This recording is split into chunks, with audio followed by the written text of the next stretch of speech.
Have you ever trusted someone so completely, only to discover they were living a lie right beside you? This is not just another story. It's a journey of 33 years of marriage, shattered by betrayal and the choice that followed, divorce and freedom. In today's story, you'll witness heartbreak, confrontation, and ultimately a man's rise from ashes into clarity. And trust me, there's a twist you won't forget. This is Cheating Stories 7. If you enjoy these stories, don't forget to like, comment, and subscribe. Your support keeps these voices alive. So now, let's step into the story.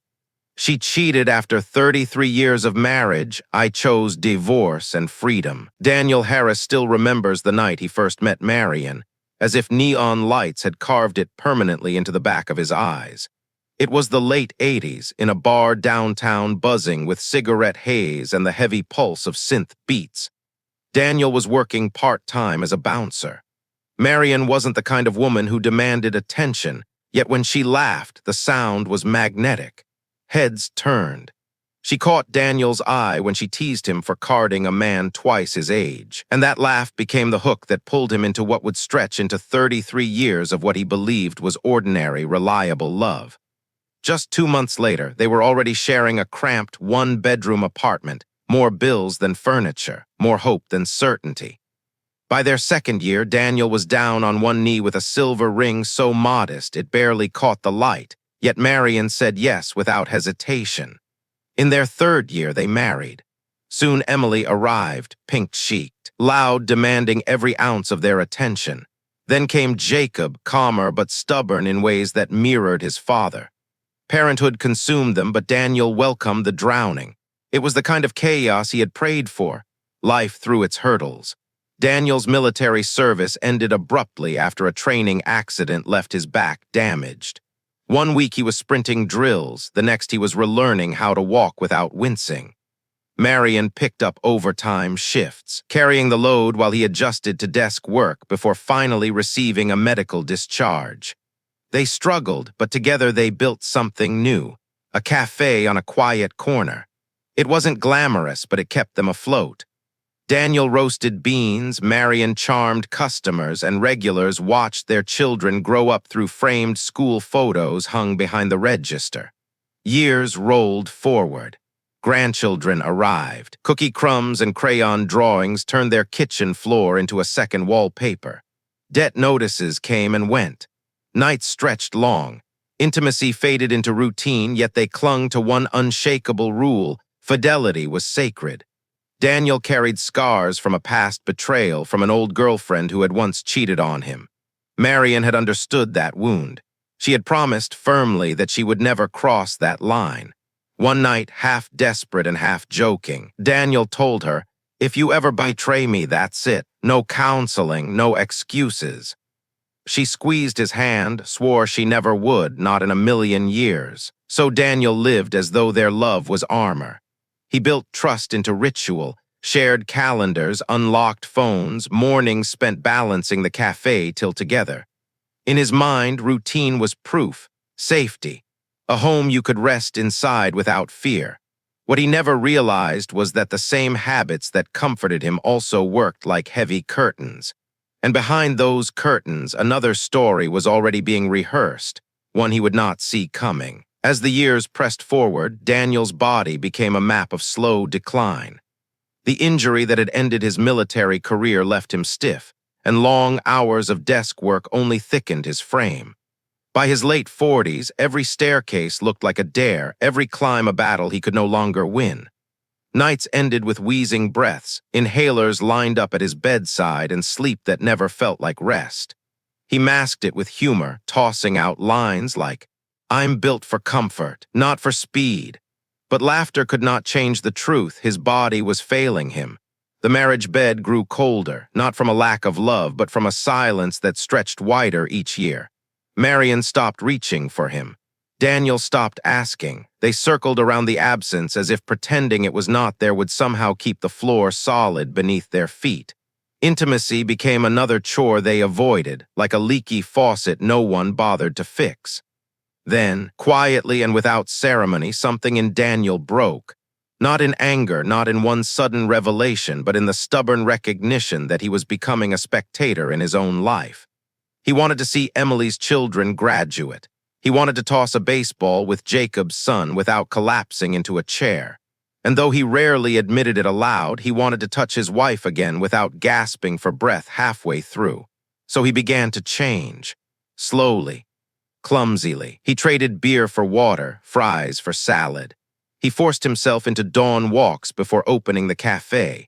The scale hardly moved at first, but this time resolve did not dissolve by Friday. He held on week after week until change no longer felt like punishment but progress. 2 years later, nearly 180 pounds were gone. Surgery trimmed away the reminders of the body he no longer carried. His back loosened. His chest no longer strained at buttons, and for the first time in decades, Daniel could stand before a mirror without flinching. Customers at the cafe noticed. Neighbors noticed. Even women lingered at the counter longer than before. Compliments multiplied, and at first, Marion beamed with pride. She bragged to her sisters, telling them her husband looked like a new man. But as months passed, her smile thinned. The attention unsettled her. Marion had always been the one people admired, the woman friends called radiant. She had aged gracefully, yes, but time had placed its hand on her shoulders, even as Daniel seemed to move backward against the clock. When someone at the grocery store remarked that she was lucky to have such a handsome husband, Marion laughed too loudly. Later, she teased him about leaving her for someone younger. At first, it was a joke. Soon, it became a refrain. Daniel brushed it off with tenderness. In checkout lines, he kissed her temple, whispering she was still beautiful, and he meant it. He thought repeating it often enough would anchor certainty into her bones. But reassurance does not always plant the seed it intends. For Marion, each kiss confirmed not beauty, but doubt. Each compliment felt like a bandage placed over a wound she could no longer ignore. Meanwhile, Daniel celebrated quietly. Their bedroom thawed, no longer just a place to sleep. They found each other again 3 or 4 times a week, playful, almost like newlyweds rediscovering a secret they had misplaced. To him, this was proof that persistence could resurrect what had been fading. He called it renewal. He called it their second act. But for Marion, renewal was not rebirth. It was exposure. His confidence threw her insecurities into sharper relief. In his eyes, she was still radiant. In her own, she was fading. And beneath her laughter, beneath her reassurances, fissures were forming, hairline cracks Daniel never noticed. He was too busy celebrating the glow of transformation to see the shadows it cast. In the Harris household, trust was not a philosophy written down in books. It was a habit, a ritual repeated so often that it seemed immune to doubt. Phones rested face up on the counter, buzzing with notifications visible to anyone who walked by. Passwords were scribbled on the same kitchen notepad that held grocery lists and childish doodles from grandchildren.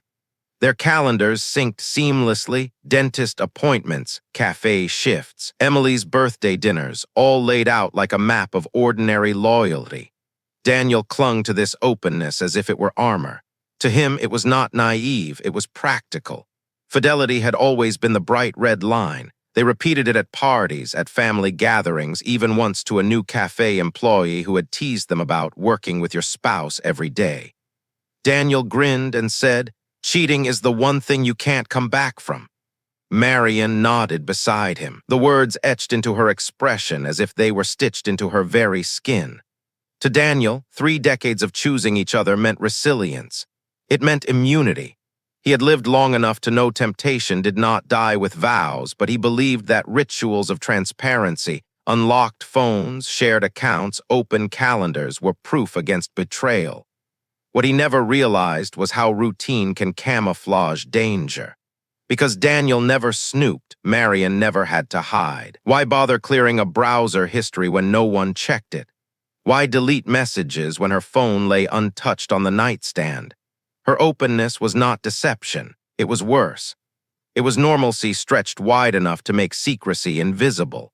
So when the shared calendar displayed a sister's trip to the seaside, Daniel barely blinked. The group chat chimed with emojis, laughing faces, clinking wine glasses, photos of suitcases, and he kissed Marion goodbye in the driveway, his hands warm on her shoulders as he told her to send pictures.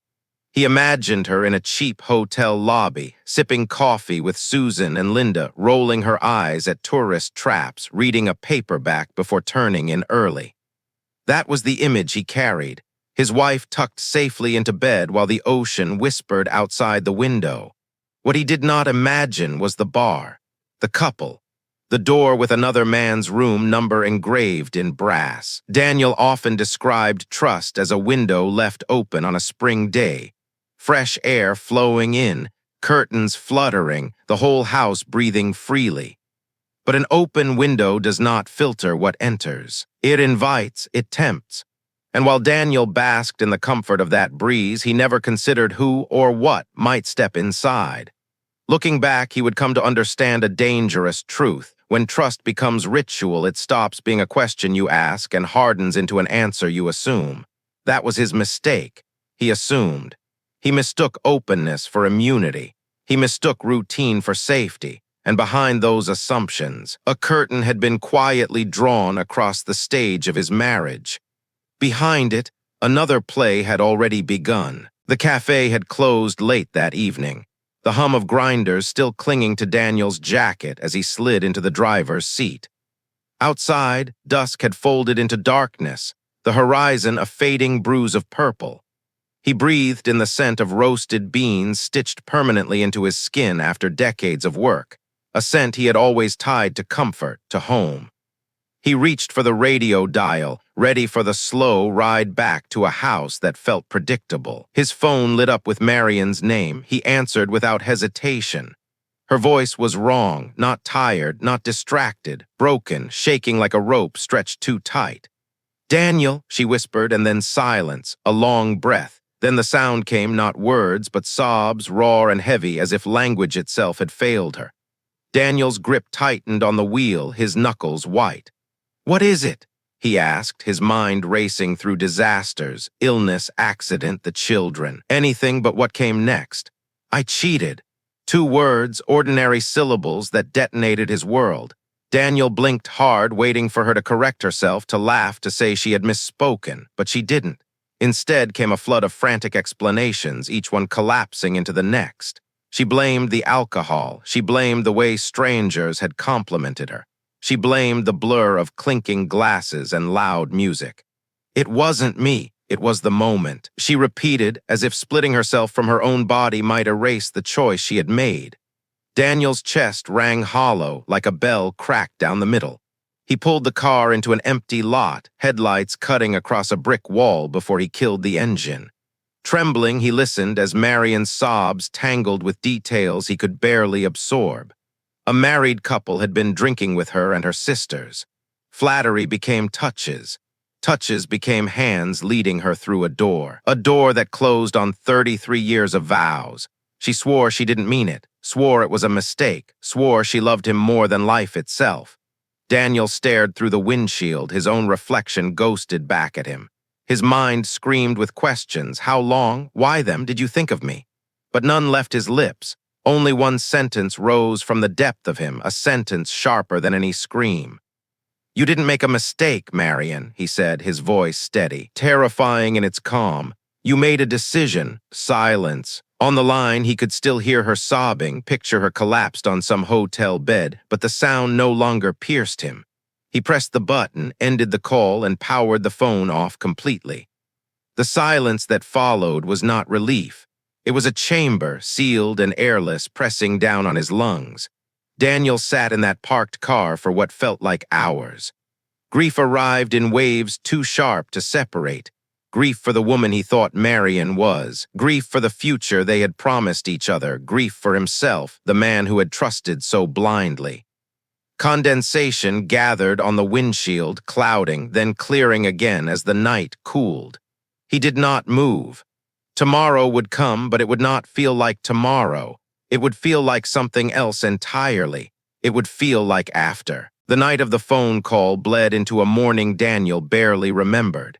He sat at the kitchen table for hours, his phone switched off, staring at the faint scratches etched into the wood grain.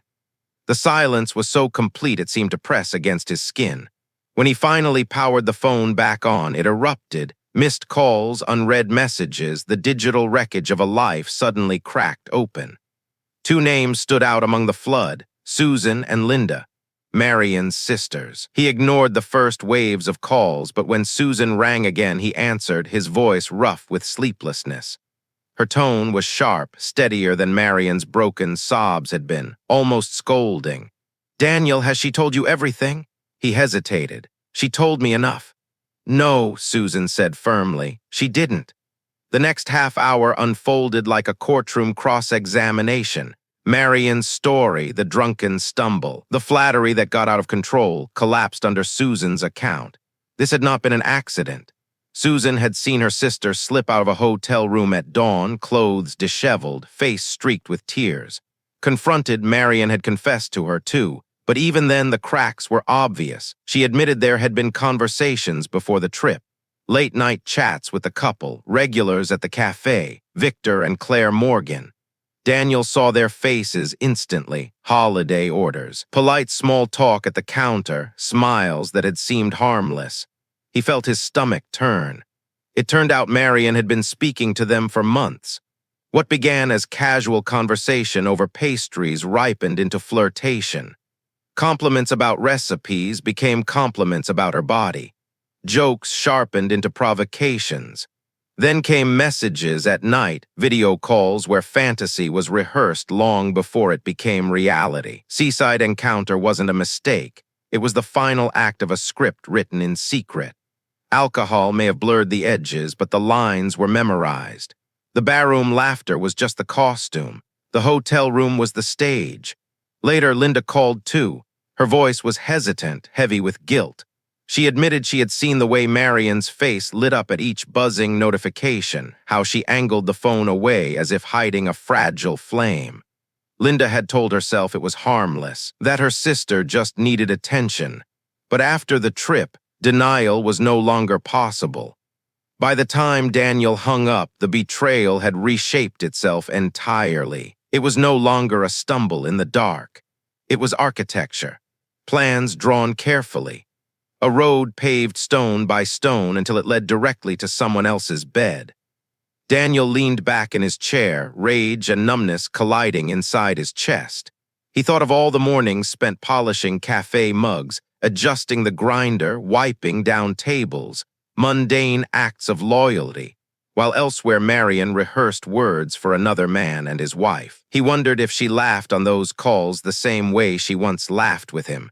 He wondered if she had paused even for a heartbeat to remember the promise she had made. But he did not call Victor or Claire. He had no questions for them. In his mind, the geometry was simple: 3 people in a hotel room. A marriage sealed shut on the other side of the door. Why no longer mattered? Why would not unruin what had already been destroyed? The only fact that mattered was this: fidelity had not been broken by accident. It had been broken by design. 2 days stretched into an eternity. Daniel moved through the house like a ghost, switching off lights in rooms he did not enter, noticing for the first time how loud a home could be when it stopped being home. The refrigerator hummed like a saw.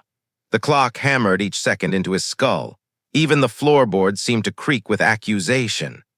His emotions rotated too quickly to process. Shock that left him staring at walls until his eyes blurred. Nausea that rolled through his stomach whenever her face appeared in memory, rage that clenched his fists until his nails drew blood. Then came exhaustion, a hollow fatigue that frightened him more than anger itself. Anger, at least, was hot.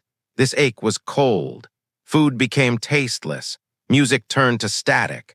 The television spoke in meaningless noise. He thought of Marion's sobs, of her broken voice that night on the phone, but he refused to interpret them as repentance.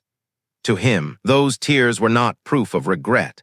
They were the cries of someone who had lost control of a story she thought she was writing. She wept not because she had destroyed their marriage, but because she had been caught inside the wreckage. The first night, he tried the couch. The second, the guest room. The third, he didn't sleep at all, staring at the ceiling until the darkness thinned into dawn. Shadows lengthened into shapes, shapes into memories, and every memory carried a scar. When he finally powered his phone back on, it shook with life, hundreds of unread messages spilling across the screen. Marion's apologies, Susan's clarifications, Linda's rationalizations, friends sending cautious concern. He scrolled through them all, reading almost none, until he reached the two names that mattered, Emily and Jacob. He called his children. His voice was steadier than he felt. He explained just enough to make sense of the separation, careful not to brand their mother with details they did not need to carry. He told them the marriage was ending, that lines had been crossed, that he was leaving because to stay would be to suffocate. Emily gasped sharply. Jacob stayed silent, jaw tight across the line. They both asked if he was okay. He gave them the only answer he could manage. As okay as I can be. When the call ended, Daniel wept, but not for Marion, not for the strangers in that hotel room, not even for the betrayal her sisters had confirmed. He wept for the man he had been, the man who mistook routine for safety, who believed unlocked phones and shared calendars were proof of loyalty. He wept for the innocence of that trust, knowing it would never return. By the next morning, clarity arrived, thin but sharp. He understood what had to come next. Not because he wanted it, but because every path that kept the marriage alive felt like breathing smoke. To stay was to choke on air that no longer sustained him. Leaving was not a choice. Leaving was survival. Daniel knew the next step had to involve his children. Emily and Jacob deserved to hear the truth directly from him, not through whispers of gossip, not filtered through whatever version Marion might one day attempt to tell. If betrayal had already poisoned the marriage, he would not allow it to poison his children's trust as well. He arranged to meet Emily first.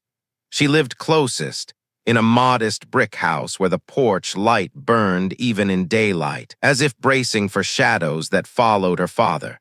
She opened the door before he knocked, hugging him so tightly he felt the tremor in her grip. His face told the story before his words did. When he finally spoke, careful, measured, never cruel, her reaction was volcanic. Anger poured out of her in every direction, at her mother for shattering the illusion of stability, at the strangers who had lured her into betrayal, at the sheer unfairness that the man who had built his life on loyalty was now the one left in ruins. Her fury was loud, but beneath it was grief, and Daniel held her as if holding her grief might keep it from multiplying. Jacob was different. His silence was heavier, clenched into his jaw and fists pressed against his knees. He listened without interruption, his eyes storm dark. When he finally spoke, his voice carried steel. He wanted to confront Victor and Claire himself. Daniel stopped him with a look that was sharper than words. "I won't let my grief become your inheritance," he said quietly. "She failed me as a wife. She didn't fail you as a mother. Don't let my pain poison the bond you still have with her." It wasn't sainthood. It was strategy. Daniel knew he would need both of his children, not as soldiers in a war, but as allies in the battles ahead, dismantling the house, selling the cafe, navigating divorce. He could not afford to fracture the family further, so he set rules for himself. No triangulation. No midnight rants about Marion in family group texts. No forcing Emily or Jacob to choose sides. His pain would not become their burden. He created a new language in their conversations, practical, stripped of drama. Updates about the realtor, notes about school plays and soccer practice. Photos of grandchildren's drawings taped proudly to refrigerators. It wasn't a lie. It was a deliberate narrowing of focus, a way to preserve love without dragging it through mud. Emily offered her guest room. Jacob, too, suggested a spare space. Daniel declined them both. Healing could not happen under a roof that carried memories of broken vows. Instead, he rented a small apartment near his granddaughter's school, a place where silence was neutral, not accusatory. By the time their calls ended, a fragile plan had taken shape. Meetings with the realtor, asset division, steps forward no matter how unsteady. For Daniel, the plan was more than logistics. It was a map back to agency, a reclaiming of the steering wheel he had once let Marion hold. That night, as he sat alone in his rented room, Daniel realized he felt something unfamiliar. Not happiness, not peace, but agency. The right to shape tomorrow without her shadow. For the first time since the call in the car, he was not merely surviving, he was steering. Marion returned earlier than expected. The suitcase dragged behind her, its wheels groaning against the floor as if resisting the journey. Her face carried the evidence of sleepless nights, eyes swollen, hair limp, skin blotched with tears. Daniel had been waiting, not with anticipation, but with the cool detachment of a man already severed from the outcome. At the doorway, she reached for him, trembling arms outstretched. He stepped back. The gesture was small, but it landed like a verdict. He turned without a word, walked into the kitchen, and began to make coffee. The hiss of boiling water, the clink of the spoon against porcelain, ordinary rituals that now felt like armor. He placed the cup in front of her but did not sit beside her. Instead, he leaned against the counter, arms folded. His voice was steady, almost professional, like a manager conducting an interview. "How many times?" She flinched, eyes fixed on the steaming cup. "Once in person, twice on video, that's all." "When did it start?" Her shoulders collapsed inward. "Months ago, after the cafe orders, it just slipped." Daniel said nothing. Silence hung heavier than shouting. She filled it with words that crumbled even as she spoke. "I never meant to tell you. I would never have said anything if Susan hadn't." Her voice broke before finishing the sentence. Then came the bargains, counseling, boundaries, new rules, even the unthinkable, an open marriage, anything. If only he would stay. She promised reinvention, pleaded for freedom on terms she could live with. But Daniel's calm terrified her more than rage ever could. Rage was negotiable. Silence was not. His expression gave nothing away as he spoke, each word like a blade cutting free from the past. "What you killed cannot be resurrected by therapy or contracts. The rule was broken. The contract was rewritten without my signature." She sobbed, collapsing against the table, her tears dripping into the untouched coffee. "I can change. I can be better. Please don't end us."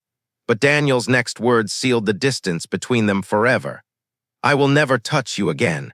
It wasn't punishment, it was reality. His body would not allow itself to rewrite memory as mercy. The image of her with another man was carved too vividly, too sharply. To him, she was already gone. He laid out the terms instead of consolation.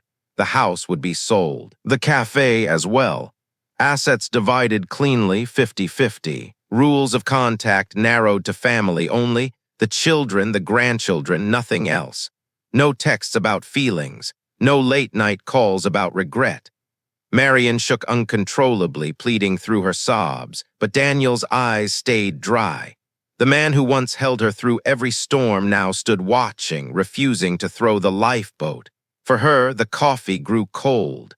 For him, the marriage was already ash. Dismantling a marriage was not a single argument, not a door slammed or a plate shattered.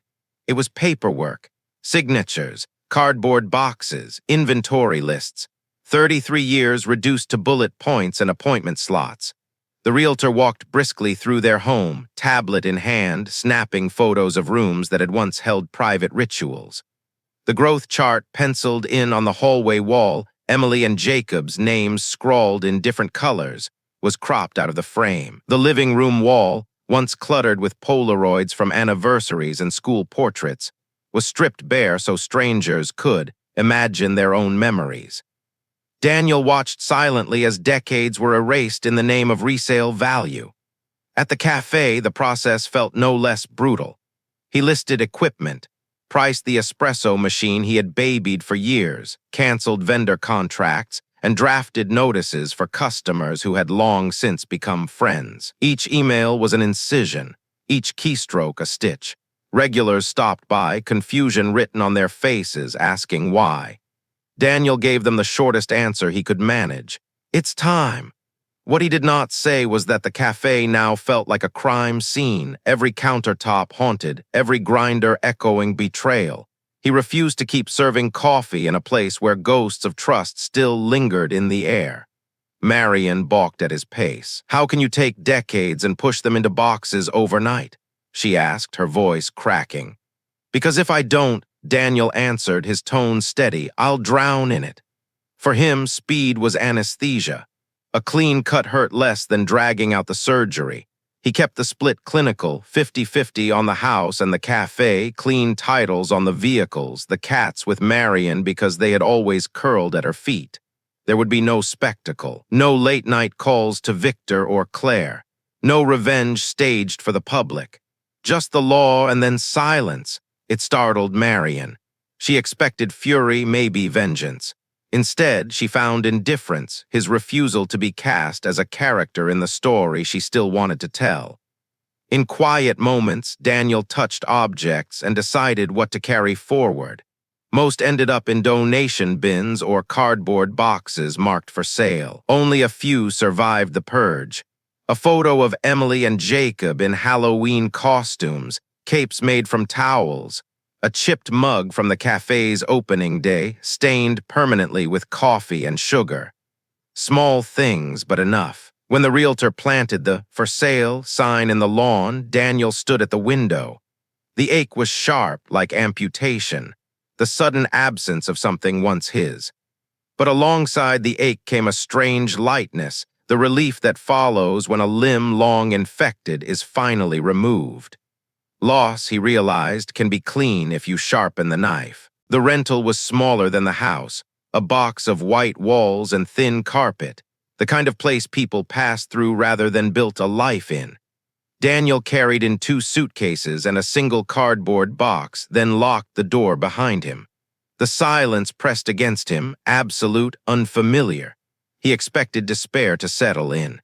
He expected the walls to echo loneliness back at him. But when he lay down that first night on a mattress that still smelled of plastic wrap, sleep came quickly. It surprised him, gentle, like rain on dry soil. He woke at dawn without the familiar weight on his chest, no dull headache of vigilance, no heaviness of unfinished grief. He brewed coffee in a cheap corner store machine, and when he sipped it, he stopped mid-breath. Coffee tasted like coffee again, not ashes, not bitterness, just coffee. That morning he bought a used bike from a neighbor. The paint was chipped, the gears stiff, but it rolled. He rode without destination, the road unspooling beneath his tires like a gift he had forgotten to claim. At the top of a small hill he stopped, snapped a photo of the sunrise and sent it to Emily with a line, "Picking up my granddaughter from school today." He chose his words carefully, even in private. He did not call this happiness. Happiness felt like betrayal of the man who had sat in a car gutted by his wife's confession. Happiness sounded like forgetting. What he felt was smaller, quieter, but real. He called it peace. Evenings were no longer filled with scrolling. He pulled old books from boxes, histories, novels, even a cookbook his granddaughter insisted they try together. Grief, he discovered, was not a single storm that raged and passed. It was a climate. Some days warmed him with ease, some cut him cold without warning.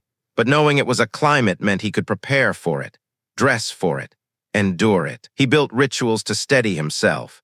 Each night before bed, he wrote down 3 facts that were still good.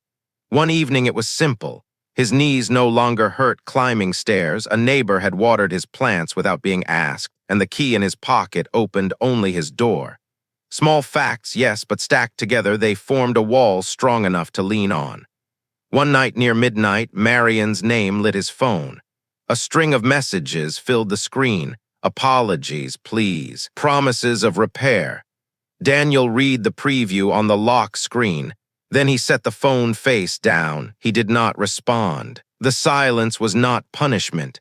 It was proof. Proof that his boundaries, once porous, now had walls.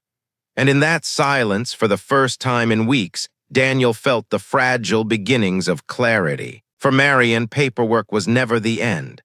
To her, it was a pause, a temporary cooling-off period, a stage in the story where reconciliation still lingered in the wings.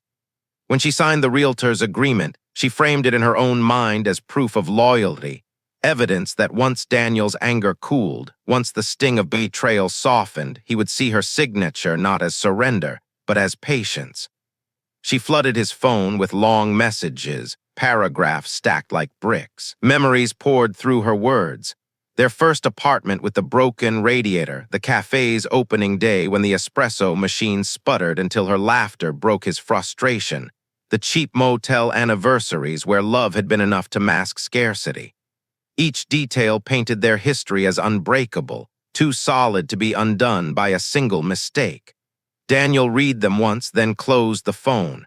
At the lawyer's office, her words clanged against the sterile air. "You still love me." This was a lapse, not a pattern. "We are stronger than this." His response was stripped of doubt. "Love is not stronger than what you chose to do." She flinched, but only briefly before shifting tactics. Jealousy. When neighbors stopped by Daniel's rental, bringing casseroles or pies as quiet gestures of solidarity, Marion's anger flared. She accused him of entertaining replacements, of parading his availability. Daniel refused to take the bait. He returned the dishes politely, thanked the women as a neighbor, not as a man seeking comfort. Yet in private, he admitted something to himself. It felt good to be seen again, to be regarded not as the man betrayed, but simply as a man. He wrote it in his journal, then shut the cover firmly, refusing to let comfort morph into rebound. He would not rewrite grief into romance. Meanwhile, Marion's denial thickened. She convinced herself that Daniel's calm meant softness, that his silence meant reconsideration, that his refusal to rage meant there was still love left to salvage. To Daniel, it was like watching a ship vanish into fog, chasing a coastline that had already crumbled. He stopped sending weather reports. He didn't argue against her illusions, didn't correct her hope. Letting her drift was easier than anchoring himself to a conversation he had already left behind. Silence was his final language, and silence spoke clearly. She was alone in her delusion. Rage had been Daniel's first companion. It burned through him like wildfire, unpredictable, devouring sleep and appetite, leaving only ash in its wake. In the shower, he rehearsed speeches he would never deliver. Behind the wheel, he imagined confrontations with Victor and Claire that ended in words sharper than knives. At night, he pictured exposing Marion publicly, making her drown in shame. Rage was hot and heat demanded fuel. But rage is exhausting. Every fantasy of vengeance left him hollow. Every night of clenched fists left him weaker. He discovered that fury offered no destination, only circles, only fire that consumed the man carrying it. Then quietly apathy arrived, not sudden, not dramatic, just like the tide reclaiming sand. He caught himself one morning realizing he had gone hours without thinking of Marion at all. No replay of her sobs, no rehearsed arguments, just silence, and the silence was survivable. He began deleting. First the shared photo albums, then old texts. He preserved only a few snapshots: Emily's graduation, Jacob's baseball game, the children in Halloween costumes. The marriage was gone, but their family wasn't. He refused to scorch what still deserved to live. Friends urged him toward revenge. "Tell everyone, call the couple out, make sure she pays." Daniel shook his head. His reply startled even himself. "I'm done with that story." It wasn't forgiveness, it was refusal to let betrayal keep writing chapters in his life. The cafe sold. The house entered escrow. Paperwork advanced like a slow but steady current. Each notarized page lifted weight from his chest. One afternoon, Marion called, her voice sharp with bitterness. "It wasn't even that good," she sneered, as if belittling her own betrayal could undo it. Daniel hung up before the poison could spread. Humiliation was not a language he would ever learn to speak. Instead, he gave himself something unexpected: therapy. Not grand, not shouted from rooftops, just a quiet gift.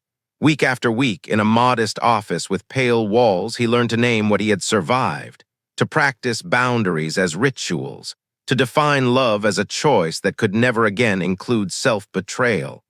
One afternoon, his counselor asked him, "What do you want to feel on an ordinary Tuesday a year from now?" Daniel thought carefully, then answered, "Boredom, the good kind. A life without chaos, a life calibrated to small mercies." That week's assignment was simple. Name 3 ways his life was already his again. At first the list was short: his own key, his own bed, mornings that belonged only to him. By the end of the week, the list had grown. Morning rides on his bike, eggs cooked exactly the way he liked, silence without guilt, books without distraction, phone calls to his granddaughter whenever he pleased. Each item was a stake in the ground, proof that the soil beneath him was fertile again. Apathy, he realized, was not indifference. It was protection. It was the cool layer of earth after fire where something new might finally grow. Escrow closed on a gray morning.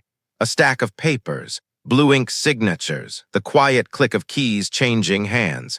Just like that, the house that had once carried laughter, arguments, and promises no longer belonged to him. Daniel slipped the keys into an envelope for the realtor and walked out without looking back. He had already chosen what to carry forward. The rest belonged to history. The settlement came cleanly, without hesitation. Daniel made two decisions that startled even him. Instead of buying another large house to replace what was lost, he secured two smaller places, one near Emily's city, another closer to Jacob's. To outsiders, it might look like indecision. To Daniel, it felt like freedom. He was no longer a man exiled from his own life, but a traveler with options. He didn't need permanence carved into stone anymore. What he needed was flexibility, a life light enough to move. A former competitor from the cafe, impressed by how gracefully Daniel had handled the closing, offered him part-time work. Daniel accepted. The job gave him structure without swallowing his whole body. Hours measured in shifts, not sacrifices. He wore the apron again, but this time it felt different. No longer survival, choice. On weekends, he rode his second-hand bike without destination, stopping at small coffee shops along the way. He ordered without glancing at a shared calendar.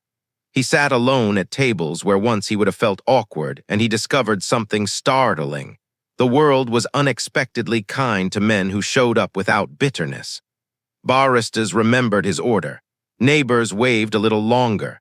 Children at crosswalks lifted their hands for high fives, unbothered by the history etched into his skin. When acquaintances asked what had happened, Daniel offered a single sentence, polished to precision.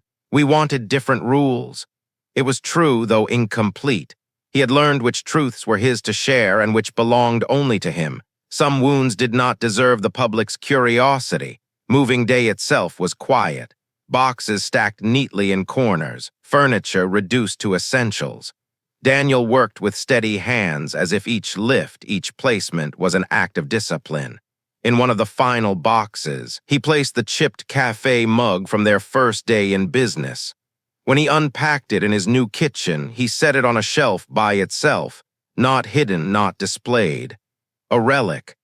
A reminder of sweat, of beginnings, of something that once mattered. He touched its rim and felt, not sorrow, not rage, but a faint gratitude. Gratitude for the past, because even broken things had taught him what not to carry forward. Sitting in his new living room with light bare and simple across the floor, Daniel realized moving out was more than geography. It was philosophy. The weight of a broken marriage had been crushing, but the absence of it was unexpectedly light. Attention found Daniel when he least expected it. On his morning bike rides, women on the jogging path slowed just enough to smile. At his part-time cafe job, a divorced teacher stopped by often, lingering at the counter to talk about the old movies she loved. Through a neighbor, he met a nurse who laughed with her whole face, unguarded, bright. None of this was planned. None of it felt like fate. It was simply life reminding him that touch still existed, and that he was still visible. He was careful, not because he distrusted women, but because he respected what his body remembered. Betrayal had carved itself into his skin. He would not treat intimacy as a weapon against it, so he allowed company without promises, dinners without expectations, walks without subtext, and sometimes closeness without futures negotiated in advance. It wasn't performance and it wasn't escape. It was presence. Daniel refused to shame himself for wanting touch that asked nothing more than honesty. This was not rebellion, not some reckless phase. It was a bridge from the ruins of one life into the fragile possibility of another. When Marian heard whispers of his new social life, her fury reignited. She sent late-night texts accusing him of flaunting women just to wound her. Daniel never replied. He would not let her anger author this chapter. Silence remained his shield, and silence worked better than any rebuttal. The biggest surprise was how light intimacy felt now. Without secrecy, without lies, closeness became simple again. Easy. He discovered that the absence of deception was its own aphrodisiac. There was no weight to carry, no riddles to decode. Just two people sharing a moment, leaving it where it belonged. One evening, after a casual dinner that ended in nothing more than laughter and a walk, Daniel stopped on a footbridge overlooking the city. The water mirrored the lights like scattered stars, cars humming faintly below. He stood still, realizing something extraordinary. For the first time in months, he had not thought of Victor. He had not thought of Claire. Their names, once burned into his mind like scars, had simply vanished into silence. That was how healing arrived. Not with grand declarations, not with trumpets, but with forgotten names. Pulling out his phone, Daniel texted Emily to confirm Saturday's zoo trip. His granddaughter had demanded he bring the scooter this time, not just the bike. Daniel laughed out loud on the bridge, startling a stranger who passed by. Freedom, he realized, was not dramatic. It was quiet. It looked like a calendar that belonged entirely to him. 3 months after D-Day, Daniel sat at the kitchen table in the smaller of his 2 apartments. Morning light filtered through the blinds, soft and restless, rattling gently with the breeze. In front of him lay a notebook half filled with grocery lists, reminders for his granddaughter's school play, and fragments of thoughts written during sleepless nights. On this morning, he began a letter he knew he would never send. It was not a letter to win Marion back, not a weapon to wound her either. It was a clearing, a way of emptying the drawer inside him where unsent words had piled up like old mail. He thanked her for the parts of their marriage that had been good. The cafe mornings, the vacations where laughter was louder than sightseeing, the ordinary years when stability had been their shared wealth. He wrote that he forgave her, but not the act itself. That was unforgivable, and he would not lie to himself by pretending otherwise. What he forgave was the version of himself who once confused endurance with devotion, who mistook staying no matter the cost as proof of love. Then he named his doctrine for the years ahead. Say yes when you mean yes, say no when you mean no, and walk away when the contract is rewritten without your consent. Simplicity had been the hardest lesson to learn, but also the most necessary. For Daniel, revenge was not fury. Revenge was apathy disciplined into ritual, the decision to stop auditioning for a story that demanded his blindness. He would not be blind again. When the letter was finished, he folded it carefully, slid it into an envelope, and placed it in the drawer. A tombstone for words, nothing more. He did not need to send it. He only needed to know it existed. Then he laced his shoes and stepped outside. The day was clear, the kind of air that felt uncluttered, almost new. He walked toward the park where his granddaughter waited, her small hand ready to claim his thumbs and drag him toward the swings. On the way, he passed a hotel. Its mirrored windows caught him off guard, reflecting back a man he paused to study. Not the nervous young husband from the cafe's first day. Not the hollow figure slumped over a steering wheel on the night of the call. This reflection was a third man altogether, someone capable of joy without permission, of presence without apology. Daniel smiled at that reflection, and the reflection smiled back as if to say, finally, we are the same person. And so Daniel's journey comes to an end, not with rage, but with a lesson carved deep. Betrayal rewrites the contract, and sometimes the only answer is to walk away. He lost the life he built, but gained something far greater, freedom, peace, and a self that no longer accepts blindness as love. What would you do if 33 years of trust were shattered in a single night? Would you stay or would you walk away? Share your thoughts below. I'd love to hear them. Let's talk about it. This has been Cheating Stories 7. If you found this story powerful, please like, subscribe, and leave a comment to join the conversation. Thank you for watching, and until next time, stay true to yourself.